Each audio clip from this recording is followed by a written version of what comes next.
Hymns of the Atharvaveda, translated by R.T.H. Griffith, 1895, Preface. The Atharvaveda is a comparatively late addition to the three ancient Vedas, the Rik, Yajus, and Saman.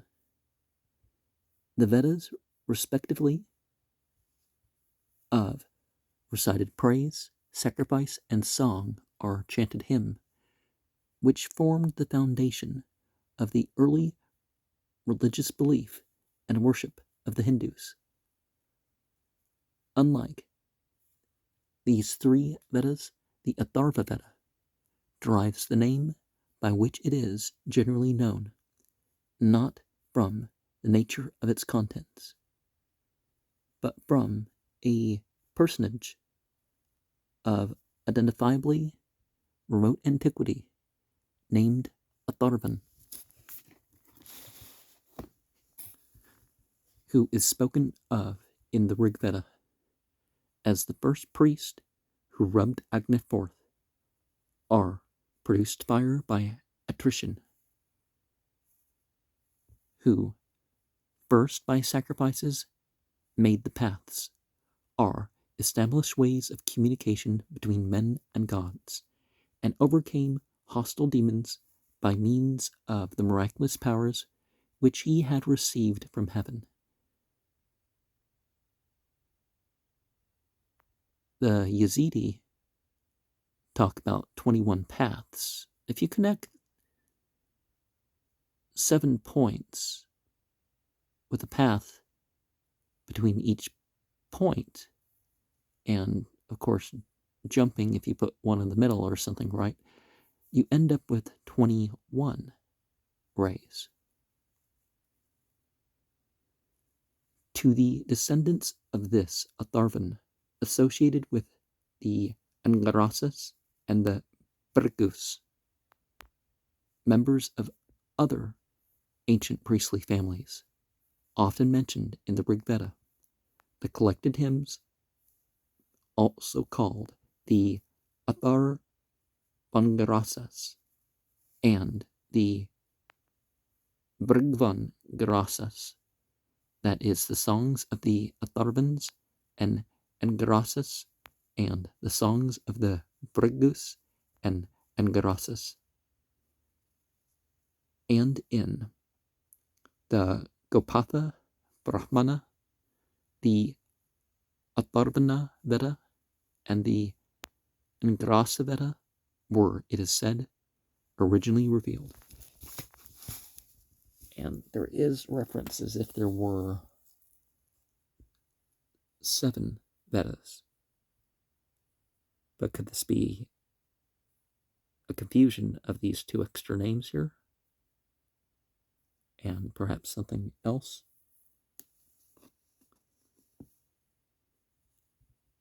Yet, another name of a collection of hymns is Brahma Veda, which is variously explained as the Veda of the Brahman, or chief sacrificial priest, whose duty it was to supervise and direct the whole sacrifice, and to remedy all faults of omission and commission in its performance, while the other Vedas are respectively those of the Hotar, the Atharvayu, and the Udgatar, who are regarded as the assistants and inferiors of the Brahman. As the knowledge of prayers, Brahmana, including benediction, imprecation, spells, and charms, the Veda which teaches to appease the gods and secure their protecting favor, to bless friends, and to curse and destroy human and ghostly enemies, and all the noxious creatures, as the knowledge or doctrine of Brahma, the supreme self, soul, or spirit, with which the soul of man is finally reintegrated. The followers of the Veda, asserting its superiority to the other 3 more ancient Vedas, on the ground that, while they teach men to fulfill the Dharma Our religious law, the Brahmana imparts the sublime and mysterious doctrine which enables those who study it to attain moksha, deliverance from further transmigration, and in the end, complete absorption into the absolute. The second of these explanations seems, from our point of view, to be the correct one, and the Atharva, or Brahmana Veda, may be regarded as the Veda of prayers, charms, and spells. I have called the Atharvaveda a comparatively late addition to the three ancient Vedas, of which it may be observed one only, the Rig Veda, is original and historical, the other two being merely liturgical compilations. The Atharvaveda is, like the Rig, in the main historical and original, but its contents cannot, as a whole, lay claim to equal antiquity. Professor Whitney says, the greater portion of the hymns are plainly shown, both by their language and internal character, to be of much later date than the general contents of the other historic Veda, and even than its 10th book, which they stand nearly connected in import and origin. This, however, would not imply that the main body of the Atharva hymns were not already in existence when the compilation of the Rik took place. Their character would be ground enough for their rejection and exclusion from the canon until other hands were found to undertake their separate gathering into an independent collection. Professor Weber also observes the origin of the Atharva Samhita dates from the period when Brahmanism had become dominant. It is in other respects perfectly analogous to the Rik Samhita, and contains the store of the song of this Brahmanical epoch.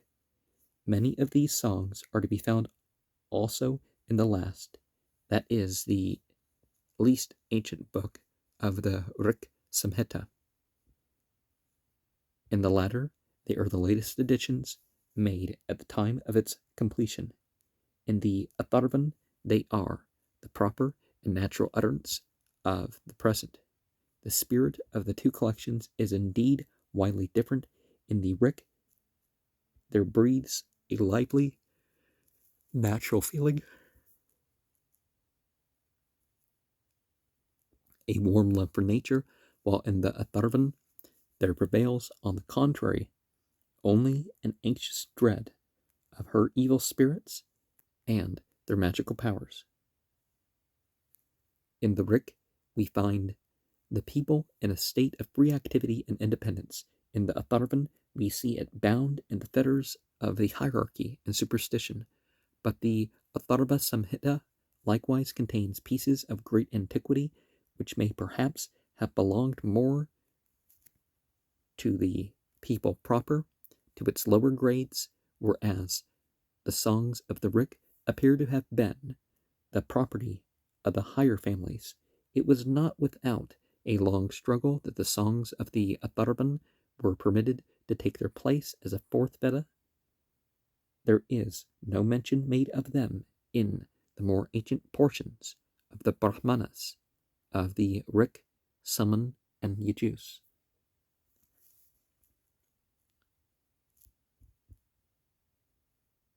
Well, there never was one Hindu religion as far as we could tell. So different opinions of what would have been included, what wouldn't have been included. And I think there were 7 Vedas proper, but it does make sense to say, well, the 3 extra names for this one are. Still, as Professor Max Muller says, the songs known under the name of the Atharvangrasas formed probably an additional part of the sacrifice from a very early time. They were chiefly intended to counteract the influence of any untoward event that might happen during the sacrifice. They also contained imprecations and blessings, and various formulas, such as popular superstition, would be sure to sanction at all times and in all countries. If once sanctioned, however, these magic verses would grow in importance, nay, the knowledge of the other Vedas would necessarily become useless without the power of remedying accidents, such as could hardly be avoided in so complicated a ceremony as that of the Brahmanas, that of the Brahmins, as that power was believed to reside in the songs of the Atharvaveda. A knowledge of these songs became necessary as an essential part of the theological power and knowledge of ancient India. The Atharvaveda Samhita, our collection, is divided into 20 khandas, books or sections, containing some 760 hymns and about 6,000 verses. In khandas 1 to 7, the hymns or pieces are arranged according to the number of their verses, without any reference to their subjects or the nature of their contents.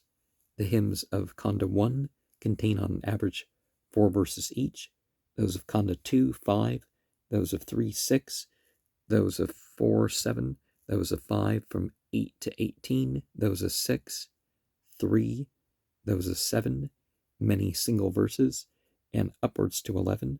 Khandas 8 through 20 contain longer pieces, some of which extend to 50, 60, 70, and even 80 verses. In khandas 1 to 13, the contents are of the most heterogeneous description, with no attempt at any kind of systematic arrangement of subjects. They consist primarily of prayers, formulas, charms for protection against evil spirits of all sorts and kinds, against sorcerers and sorceresses, diseases, snakes, and other noxious creatures, benedictions and imprecations,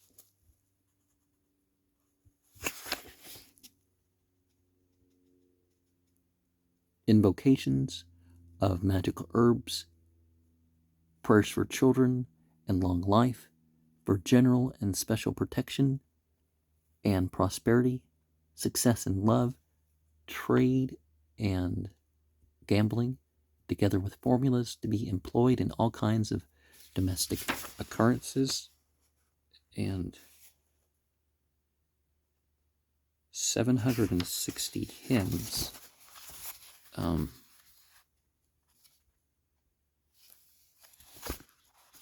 14:2.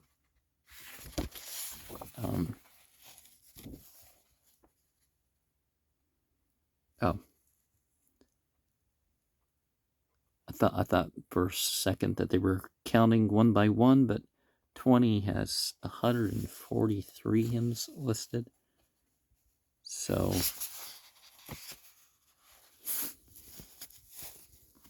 more than 10 hymns a program, I guess, is what we're going to have. I mean, on average.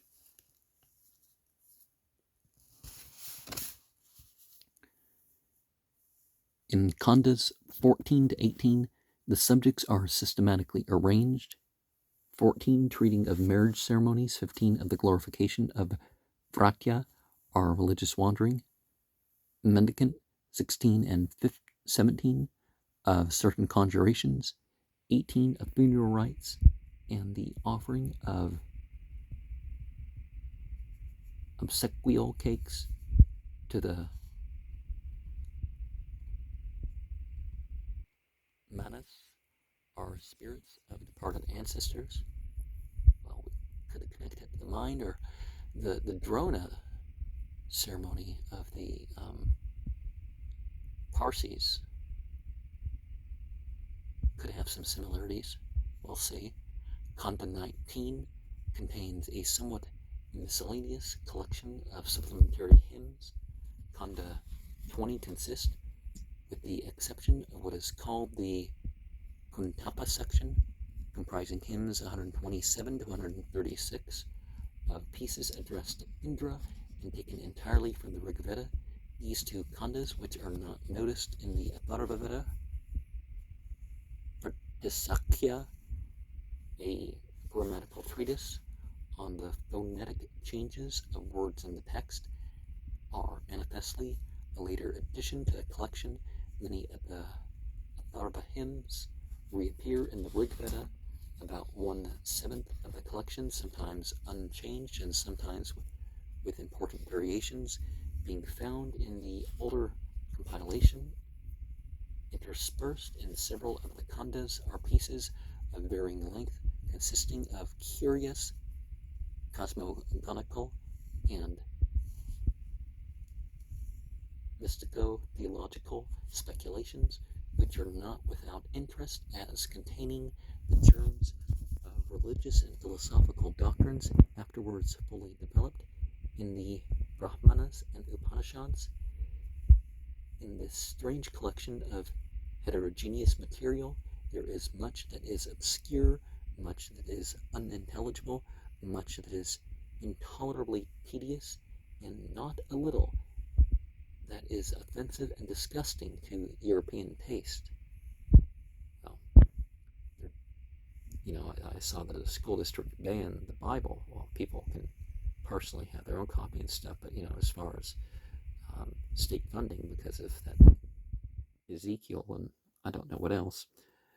Yet the spiritual portions of the work have sometimes a strange beauty and grandeur of their own, which attracts and fascinates the orthodox Hindu, while the occasional glimpses of light which it throws upon the daily life, the toils and pleasures and hopes and fears, the joys and sorrows of the average man, invest it, I think, for the European reader with greater and more human interest than is possessed by the more ancient Veda, setting aside the rivalries, wars, and conquests of kings and princes, and the lofty claims and powers of the hierarchy.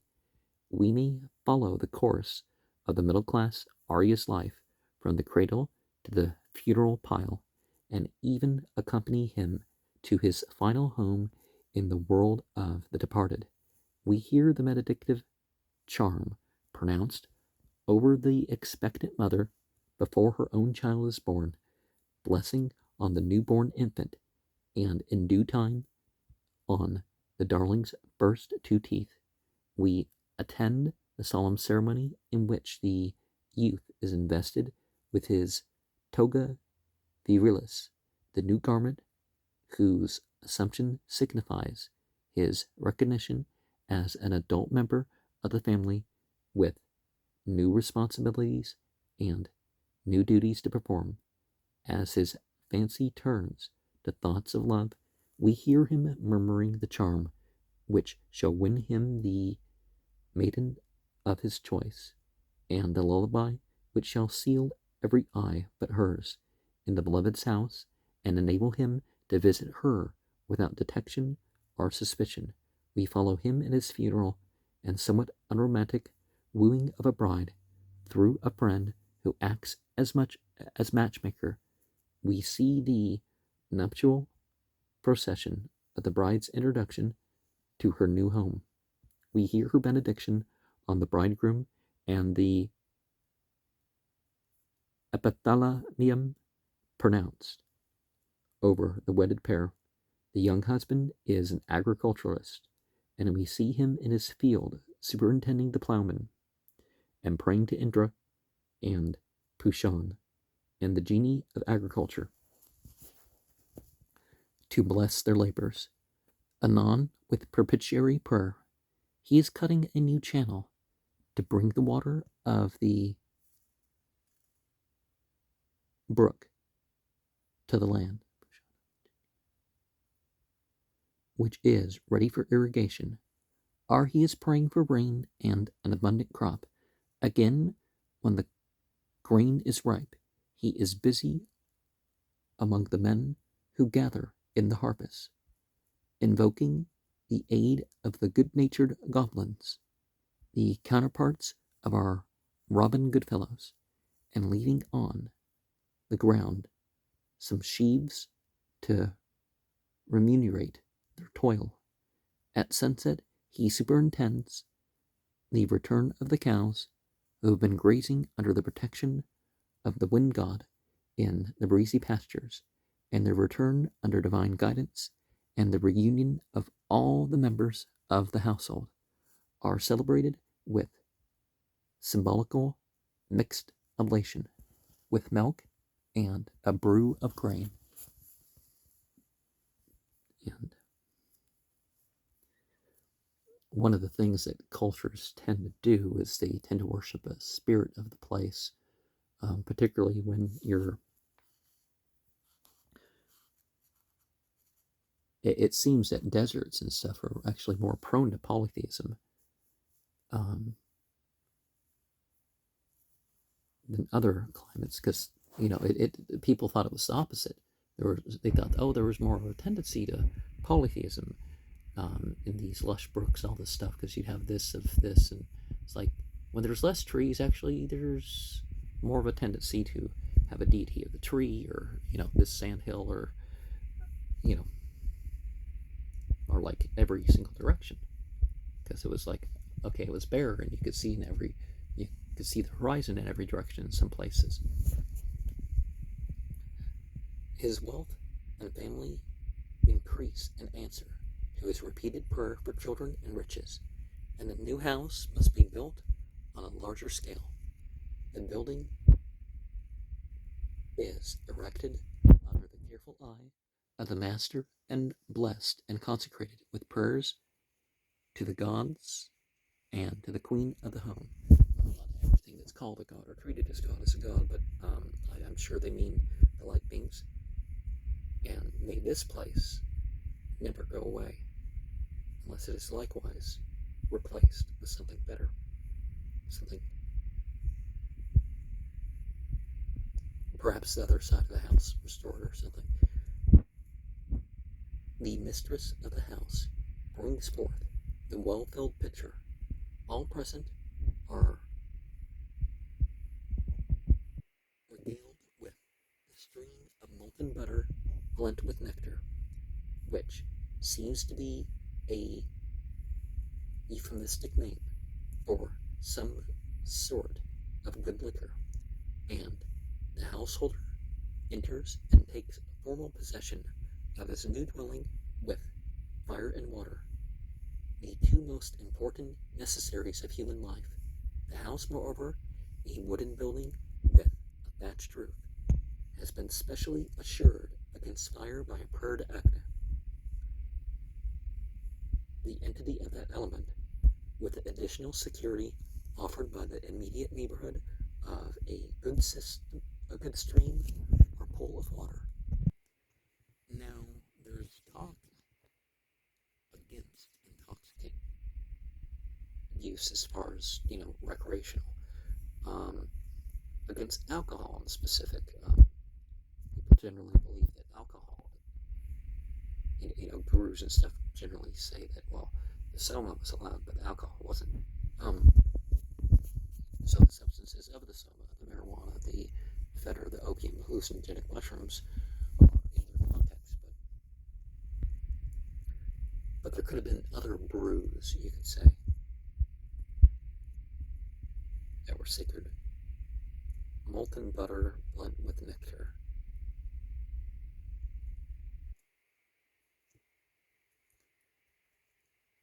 Such, or something like this, was the ordinary life of the average middle-class agriculturist. A devout believer in the gods, he did not spend his substance on the performance of costly sacrifices, but was content with simple ceremonies and such humble offerings as he could well afford. His chief care was for the health and well-being of himself, his wife, children, and dependents, for plentiful harvests, and for thriving and multiplying cattle. And these were the blessings for which he most frequently prayed. His chief troubles were an occasional touch of malarial fever,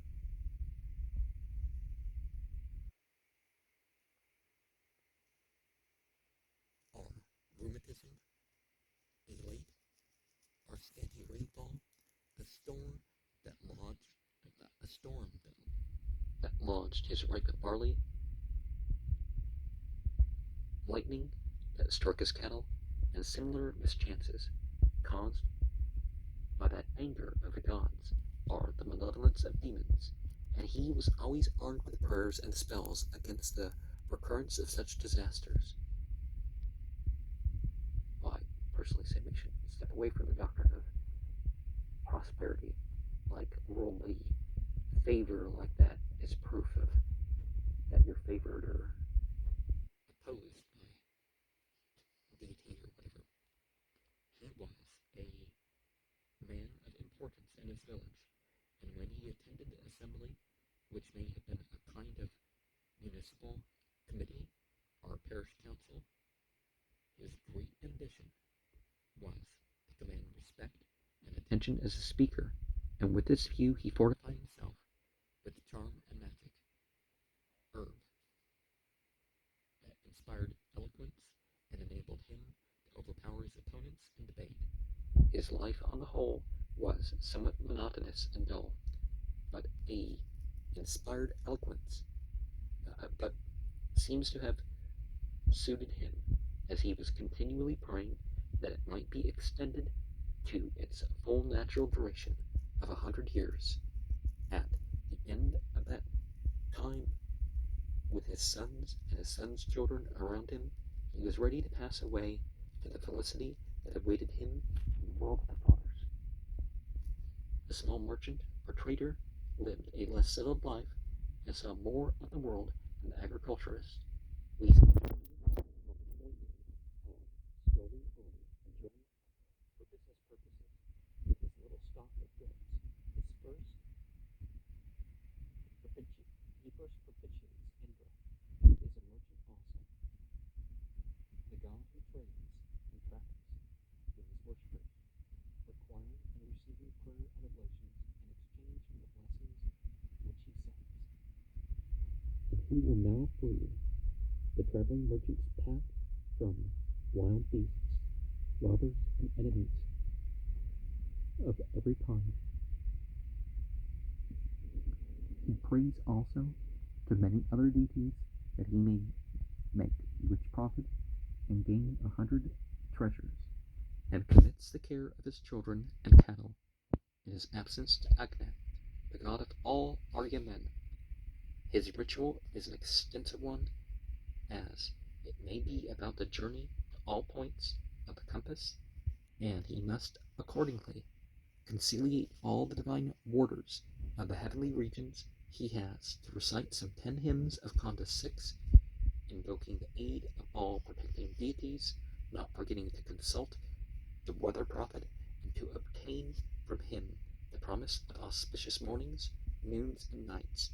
He bids an affectionate farewell to the houses of his village and departs on his way, encouraged by the hymn which ensures him a safe and successful journey. In due time he returns, having bartered his wares for the treasures of distant places, for bdellium and other fragrant gums and unguents, for kuchta and other foreign plants and drugs of healing virtue, for mother of pearl, ornaments for the women, and perhaps cloth of finer wool. The merchant's object in life is gain, and he is not always very scrupulous in his dealings. If he is in debt, he would prefer to be freed by the intervention of a god, and not by his own exertions. And he is bold enough even to pray for release from debts which he has incurred without intending to pay them. He is probably the gambler who prays for success in play and for pardon when he has been guilty of cheating. my own country, instead of paying its bills, it goes into debt. But it does that so it can keep, its stipend to the rich. I don't mean tax breaks, because they really shouldn't pay a higher rate of taxes. Some people should be excused for taxes because they're poor enough, but that's a whole different issue. But you know what I mean. Why, for corporate welfare, are we going into debt? You don't go into debt unless you're forced to go into debt. Some sort of need. We naturally see much less of the life of women in the Atharvaveda, but a fair proportion of the hymns is devoted to them and their interests. We find interspersed among them the love charms of enamored maidens, the bride oracle, our ceremony of finding a husband, and the nuptial procession and the bride's entry into her husband's house as its honored mistress. The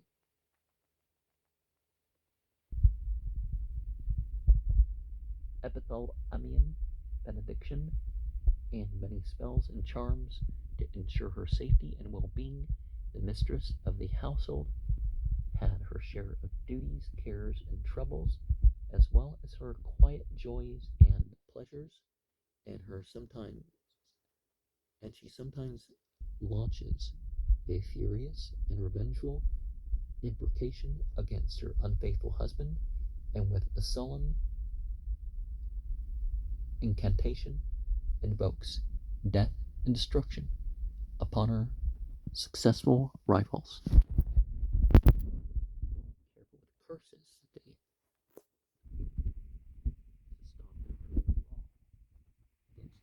stop against worship, etc., etc.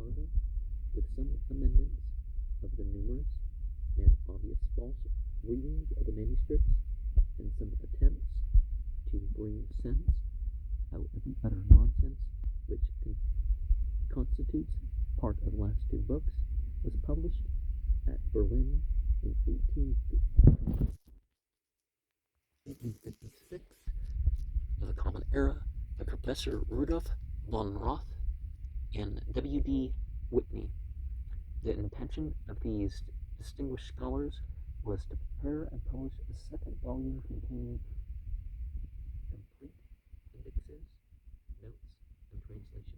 Circumstances have unfortunately prevented the full execution of this project, but a most valuable portion of the intended work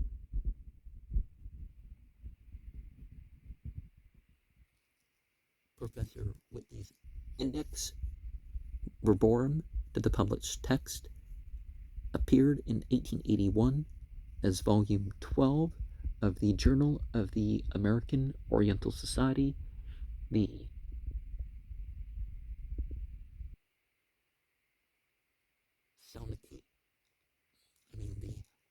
Phaunikia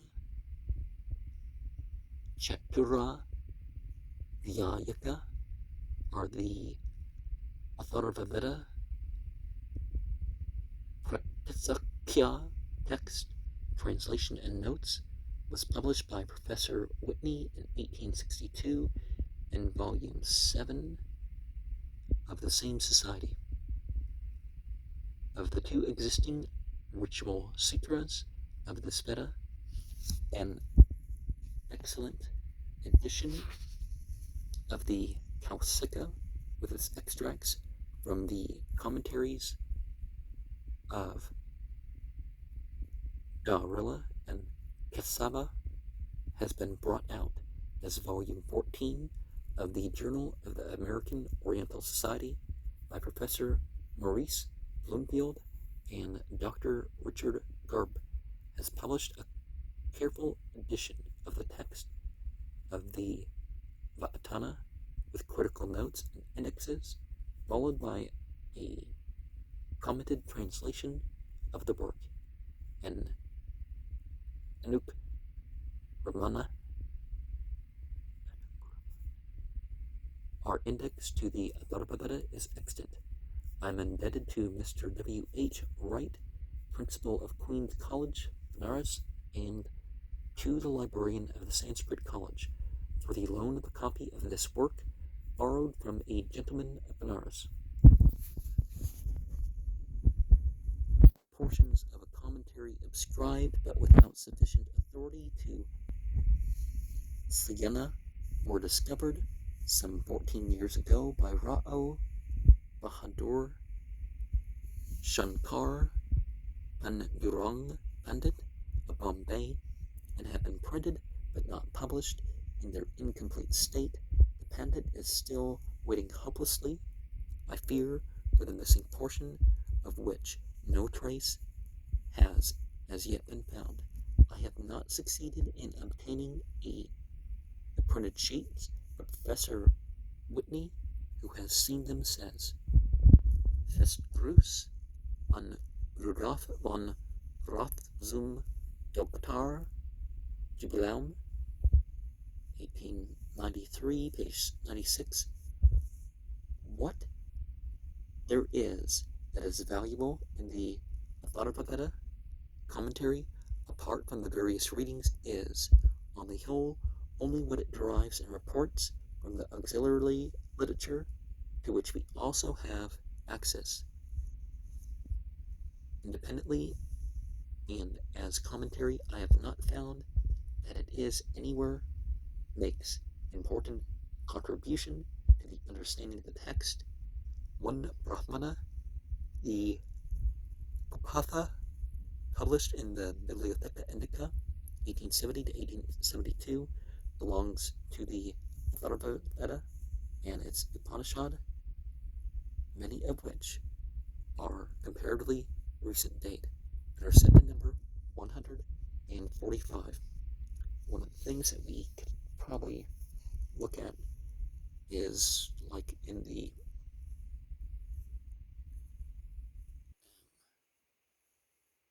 what you have to am I thinking of? The Ramayana. There are over 300 versions. I forget the exact number of the versions. I didn't end up getting the one volume, but I'm not talking about.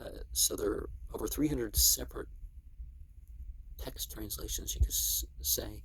And so, what are the variants in that? Can you publish a volume that tells you the variants? Are the variants as numerous as what they call the New Testament?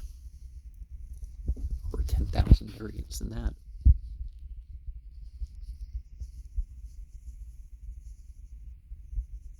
There is no complete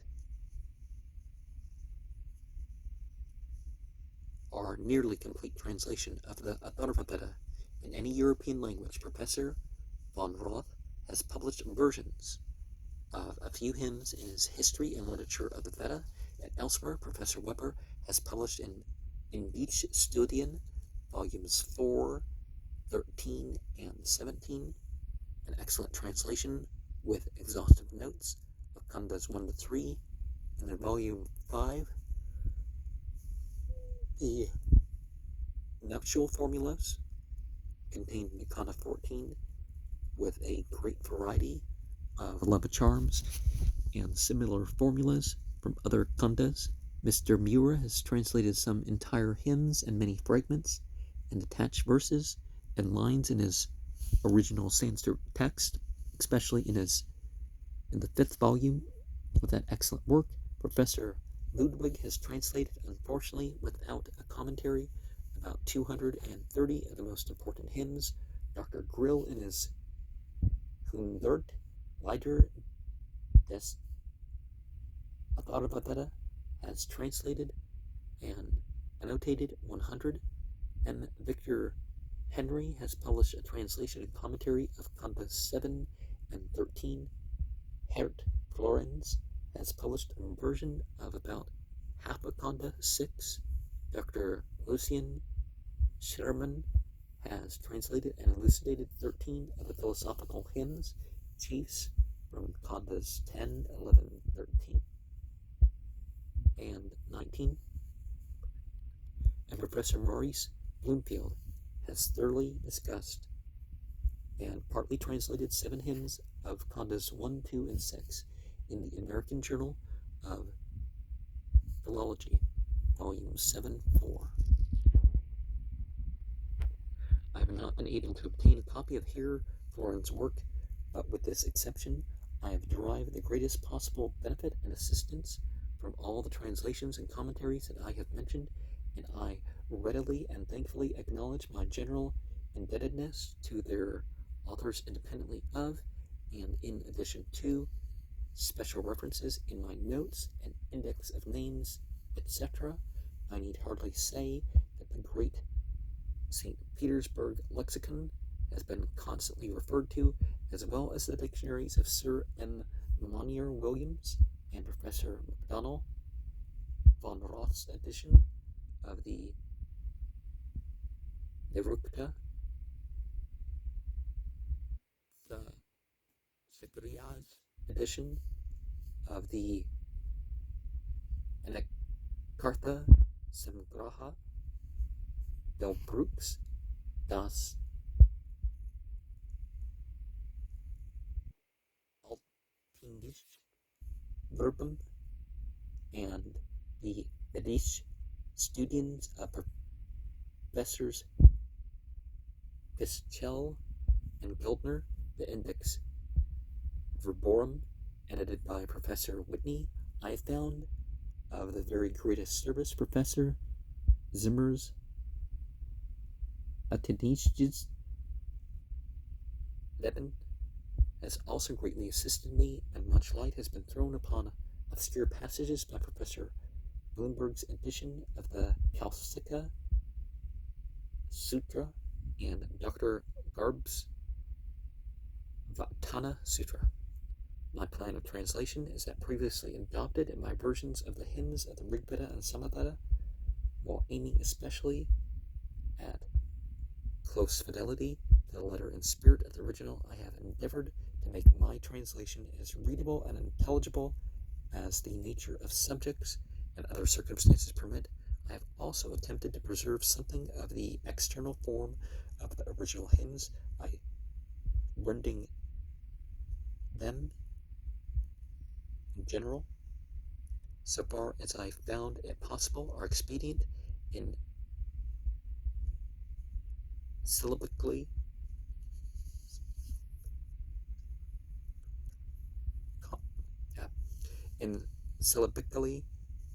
commensurate hemistiches and verses. The prevailing meters of the original hymns are Gagatri and Ashtub, Pankta, Krishtub, and Jagati, consisting the first 3 of 3, 4, and 5 octosyllabic padas, or divisions, and the last 2 of 4 hendecasyllabic and dodecasyllabic padas, respectively. In translating the first set, I have employed corresponding numbers of the common octosyllabic, or dimeter iambic line, and in the second of the ordinary hypercanalectic blank verse line and the Alexandrine, I have not attempted to reproduce the rhythm or tonic meter of the original. Such a task, supposing its satisfactory execution to be possible, would require more skill than I possess, and more time and labor than I could spare for the purpose. Moreover, I have found it impossible to carry out universally my general plan of translation. Parts of the Atharvaveda, for instance, Kanda 15 and the greater portion of 16, are entirely in prose and hymns. Verses and parts of verses in prose are found in other books also. It is not possible, as Professor Whitney observes, to draw everywhere a sharp line between metrical and non-metrical matter. Prose and loose verse slide into one another, sometimes in a perplexing manner, are mixed up in the same stanza. R.T.H. Griffith, Kotek Epe, Nilgiri Hills, 1st of November, 1894.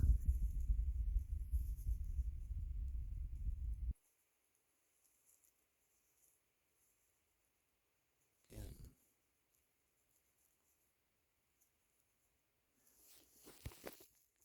the ancient Persians also had systems of writing hymns according to styles of, breaking it up into certain numbers of syllables and stuff like that.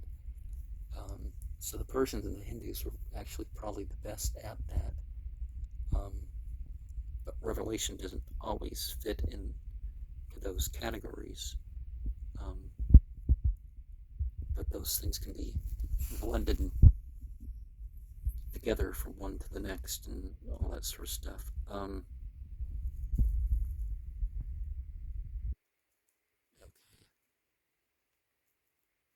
We also have one Brahmana, the Kalpatha, published in the Bibliotheca Indica, 1870 to 72. Belongs to the Atharvaveda and its Upanishads, many of which are of comparatively recent date, are said to number 145. Okay. There's over 300 extant Upanishads, by the way. They say that they found the fifth Veda, the lost Veda, and who knows how many Upanishads they're going to find, but people have taken certain numbers, and I have to think, why did they pick 4 canonical Gospels? We know there are over 80 now, and perhaps back in the day they knew of even more, or perhaps they didn't know all the names or something. But when people compile scriptures, there's very often a mystical number that they've somehow involved in the process of either their selection or their composition.